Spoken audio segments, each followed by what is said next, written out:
Вот это очередная наша больная лежит в палате.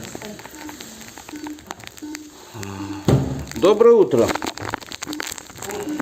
Как вы себя сегодня чувствуете? Намного лучше, чем было.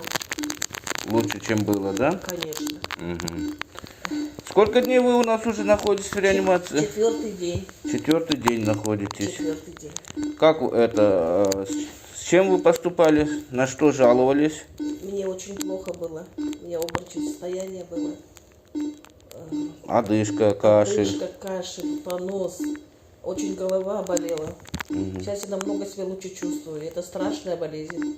Хоть люди не верят, что это не придуманное властями. Это очень страшно. Ну, сегодня лучше вам, конечно. По результатам рентгена у вас там есть признаки пневмонии. Но вы получаете лечение, надо будет время.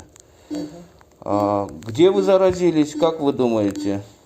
Я заразилась здесь, в Анасе, от мальчика. Мы вчетвером. То есть вы откуда приехали? Я приехала с России. Ну, у меня там как не было. Когда первый раз анализы брали, у меня было отрицательно.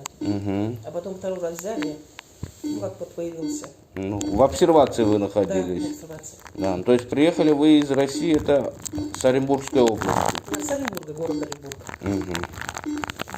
Хорошо, спасибо. Ну, пока будете у нас находиться, и Я думаю, будем вас все лечить. хорошо будет. Конечно. Спасибо вам за все.